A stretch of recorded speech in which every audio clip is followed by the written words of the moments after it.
Hello, പുതിയൊരു വീഡിയോയിലേക്ക് എല്ലാവർക്കും സ്വാഗതം. അപ്പം ഇന്ന് കുട്ടികൾക്കും മുതിർന്നവർക്കും ഒക്കെ ഒരുപോലെ ഇഷ്ടപ്പെടുന്ന നല്ല അടിപൊളി ഒരു 4 മണി പലഹാരത്തിൻ്റെ റെസിപ്പി ആയിട്ടാണ് ഞാൻ വന്നിട്ടുള്ളത്. ഭയങ്കര സോഫ്റ്റാണ്, എല്ലാവർക്കും കഴിക്കാൻ ഒരുപാട് ഇഷ്ടപ്പെടുന്ന ഒരു ഐറ്റമാണ്. തീർച്ചയായിട്ടും ഒരിക്കലെങ്കിലും നിങ്ങൾ ഇതൊന്ന് ഉണ്ടാക്കി നോക്കണം. വെറും 10 മിനിറ്റ് എടുക്കുള്ളൂ കേട്ടോ. അപ്പോൾ ഇതെങ്ങനെയാണ് ഉണ്ടാക്കുന്നത് നോക്കാം. ആദ്യം തന്നെ നമുക്കൊരു ബൗളിലേക്ക് 2 കോഴിമുട്ട ഇതുപോലെ പൊട്ടിച്ചൊഴിക്കാം. ഇപ്പോൾ നിങ്ങൾ 2 പേരൊക്കെ വീട്ടിലുള്ളൂ എന്നുണ്ടെങ്കിൽ ഒരൊറ്റ കോഴിമുട്ട വെച്ചിട്ട് ചെയ്താൽ മതി. ബാക്കിയുള്ള ഇൻഗ്രീഡിയൻസ് എല്ലാം ആ ഒരളവിൽ കുറച്ചെടുക്കണം എന്ന് മാത്രമേ ഉള്ളൂ. ഇനി ഇതിലേക്ക് 5 ടേബിൾ സ്പൂൺ പഞ്ചസാര ചേർത്ത് കൊടുക്കുന്നുണ്ട്. അപ്പോൾ ഇതൊരു പാകത്തിന് മധുരമാണ്. നിങ്ങൾക്ക് മധുരം കൂടുതൽ വേണമെന്നുണ്ടെങ്കിൽ കൂടുതൽ ചേർത്ത് കൊടുക്കാം. മധുരം കുറച്ച് മതി എന്നുണ്ടെങ്കിൽ 1-2 ടേബിൾ സ്പൂൺ കുറയ്ക്കുകയും ചെയ്യാം. ഇനി ഇതിൻ്റെ കൂടെ തന്നെ 1/4 കപ്പ് പാല്, 1/4 ടീസ്പൂൺ ഉപ്പ്, 1 ടേബിൾ സ്പൂൺ സൺഫ്ലവർ ഓയിൽ, അതല്ല നിങ്ങൾ ഏത് ഓയിലാണോ അത് ഫ്രൈ ചെയ്യുന്നത് ആ ഓയിൽ 1 ടേബിൾ സ്പൂൺ ചേർത്ത് കൊടുക്കുക. എല്ലാം കൂടെ നല്ലതുപോലെ ഒന്ന് മിക്സ് ചെയ്തെടുക്കാം. അപ്പോൾ ആ ഒരു പഞ്ചസാരയൊക്കെ നന്നായിട്ടൊന്ന് അലിഞ്ഞ് വരുന്നത് വരെ നമുക്ക് ഇതുപോലെ ഒന്ന് ബീറ്റ് ചെയ്ത് കൊടുക്കണം. അപ്പോൾ ഈ ഒരു സമയത്ത് നിങ്ങൾ എൻ്റെ ചാനൽ സബ്സ്ക്രൈബ് ചെയ്യാതെ വീഡിയോ കാണുന്നതെന്നുണ്ടെങ്കിൽ നിങ്ങൾക്ക് എൻ്റെ വീഡിയോസൊക്കെ ഇഷ്ടപ്പെടുന്നുണ്ടെങ്കിൽ ഒന്ന് സബ്സ്ക്രൈബ് ചെയ്ത് സപ്പോർട്ട് ചെയ്യണേ. ഇനി ഇതിലേക്ക് 250 ml കപ്പിന് 1 കപ്പ് മൈദപ്പൊടി ചേർത്ത് കൊടുക്കുന്നുണ്ട്. അതുപോലെ തന്നെ 3 ഏലക്കായ പൊടിച്ചത് ചേർത്ത് കൊടുക്കുന്നുണ്ട്.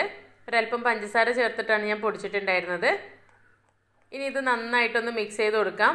അപ്പോൾ 1 കപ്പ് മൈദ പോരാ, നമുക്ക് കുറച്ചും കൂടെ ചേർത്ത് കൊടുക്കണം. ആദ്യം ഇതൊന്ന് മിക്സ് ചെയ്ത് കൊടുത്തിട്ട് നമുക്ക് അതിൻ്റെ ആ ഒരു കൺസിസ്റ്റൻസി നോക്കി കുറച്ചായിട്ട് ആഡ് ചെയ്ത് കൊടുക്കാം. ഇപ്പോൾ നല്ലപോലെ ഒന്ന് മിക്സ് ചെയ്തെടുത്തിട്ടുണ്ട്. ഇനി ഇതിലേക്ക് 1.5 ടേബിൾ സ്പൂൺ തൈരാണ് ചേർത്ത് കൊടുക്കുന്നത്. നിങ്ങളുടെ കയ്യിൽ തൈര് ഇല്ല എന്നുണ്ടെങ്കിൽ 1 ടീസ്പൂൺ നാരങ്ങാനീര് ചേർത്ത് കൊടുത്താലും മതി.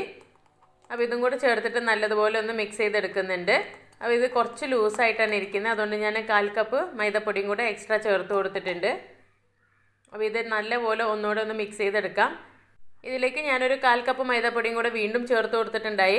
അതായത് നമ്മൾ അതിൻ്റെ കൺസിസ്റ്റൻസി നോക്കിയാണ് ചേർത്ത് കൊടുത്തത്. ടോട്ടലായിട്ട് 1.5 കപ്പ് മൈദപ്പൊടിയാണ് ചേർത്തിട്ടുള്ളത്. ഇപ്പോൾ ഈ ഒരു പാകത്തിനാണ് നമുക്ക് മാവ് കിട്ടിയിട്ടുള്ളത്. ഇത് മതി. ഇനി ഇതിലേക്ക് 1/4 ടീസ്പൂൺ സോഡാപ്പൊടിയും കൂടെ ചേർത്ത് കൊടുക്കാം. ഇന്നിതും കൂടെ ചേർത്തിട്ട് നല്ലതുപോലെ ഒന്ന് മിക്സ് ചെയ്ത് കൊടുക്കാം. അതിനുശേഷം ഒരു 10 മിനിറ്റ് നമുക്കിതൊന്ന് റെസ്റ്റ് ചെയ്യാൻ വേണ്ടിയിട്ട് വെക്കാം. ഇതിനകത്ത് നമ്മൾ തൈര് ചേർക്കുന്നതുകൊണ്ട് പലർക്കും സംശയം ഉണ്ടാവും, പുളി ഉണ്ടാവുമോ, അതിൻ്റെ ടേസ്റ്റ് ഉണ്ടാവുമെന്ന്. ഒന്നുമില്ല, നമുക്ക് പ്രത്യേകിച്ച് അതുകൊണ്ട് യാതൊരു ടേസ്റ്റ് വ്യത്യാസവും ഇതിന് വരാൻ പോകുന്നില്ല കേട്ടോ. അതുപോലെ തന്നെ നിങ്ങൾക്ക് ഏലക്കായ പൊടി കയ്യിലില്ല എന്നുണ്ടെങ്കിൽ പകരം വനില എസൻസ് വേണമെങ്കിൽ ചേർത്ത് കൊടുക്കാം. വനില എസൻസ് ചേർക്കുമ്പോൾ ഒരു കേക്കിൻ്റെ ഫ്ലേവർ ഉണ്ടാവും. അതല്ല നിങ്ങൾ ഏലക്കായ പൊടിയാണ് ചേർത്ത് കൊടുക്കുന്നതെന്നുണ്ടെങ്കിൽ ഒരു വെട്ട് കേക്കിൻ്റെ ടേസ്റ്റ് ആയിട്ടാണ് നമ്മുടെ ഈ ഒരു സ്നാക്ക് ഉണ്ടാവുക. അപ്പോൾ എണ്ണ ഒരു പാകത്തിന് ചൂടായി കഴിഞ്ഞാൽ നമുക്കിതിലേക്ക് മാവ് ഇതുപോലെ ഒരു പൈപ്പിംഗ് ബാഗിലാക്കിയിട്ട് ഒഴിച്ചു കൊടുക്കാം. അതല്ലാന്നുണ്ടെങ്കിൽ കൈകൊണ്ട് നുള്ളിയിട്ട് കൊടുത്താലും മതി. അപ്പോൾ ഇതിന് പ്രത്യേകിച്ചൊരു ഷേപ്പൊന്നും പറയാനില്ല കേട്ടോ. നമുക്ക് ഇഷ്ടമുള്ള രീതിയിൽ നമുക്കിത് ഉണ്ടാക്കിയെടുക്കാൻ പറ്റും. ഒന്നുകിൽ സ്പൂണിൽ കോരി ഇടാം, അപ്പോൾ തീരെ ഷേപ്പ് ഉണ്ടാവില്ല. അതല്ലാന്നുണ്ടെങ്കിൽ ഇതുപോലെ പൈപ്പിംഗ് ബാഗിലാക്കിയിട്ട് ഇടാം. അതല്ലെങ്കിൽ കൈകൊണ്ട് നുള്ളിയിട്ട് കൊടുക്കുമ്പോൾ കുറച്ചുകൂടി ഒരു റൗണ്ട് ഷേപ്പിലോട്ടായി കിട്ടും. അപ്പോൾ ഈ ഒരു മാവ് നമുക്ക് പെട്ടെന്ന് ഫ്രൈ ആയി കിട്ടും. അതുകൊണ്ട് തീ ഒരിക്കലും കൂട്ടി കൊടുക്കരുത്.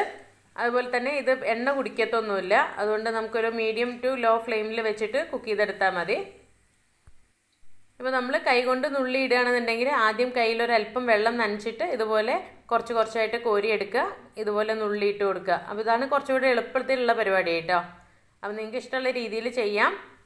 അപ്പോൾ നിങ്ങൾ എന്തായാലും ഒരിക്കലെങ്കിലും ഈ ഒരു സ്നാക്ക് ഒന്ന് ഉണ്ടാക്കി നോക്കണം കേട്ടോ. ഉണ്ടാക്കി കഴിഞ്ഞാൽ നിങ്ങൾ എന്തായാലും തീർച്ചയായിട്ടും വീണ്ടും ഉണ്ടാക്കും. ഭയങ്കര എളുപ്പമല്ലേ ഉണ്ടാക്കാൻ വേണ്ടിയിട്ട്. കുട്ടികൾ സ്കൂൾ വിട്ട് വരുന്ന സമയത്ത് നമുക്ക് പെട്ടെന്ന് 10 മിനിറ്റ് കൊണ്ട് ഉണ്ടാക്കി കൊടുക്കാൻ പറ്റും. അപ്പോൾ ഇന്നത്തെ വീഡിയോ നിങ്ങൾക്ക് ഇഷ്ടപ്പെട്ടിട്ടുണ്ടെങ്കിൽ തീർച്ചയായിട്ടും ഈ വീഡിയോ ഒന്ന് ലൈക്ക് ചെയ്യുക. അതുപോലെ തന്നെ മറ്റുള്ളവർക്ക് കൂടെ ഒന്ന് ഷെയർ ചെയ്ത് കൊടുക്കുക. അപ്പോൾ ഉണ്ടാക്കി നോക്കിയിട്ട് നിങ്ങളുടെ അഭിപ്രായം എന്താണെങ്കിലും കമൻറ്റ് ബോക്സിൽ പറയാൻ മറക്കരുത്. പുതിയൊരു വീഡിയോ ആയിട്ട് നമുക്ക് വീണ്ടും കാണാം. താങ്ക്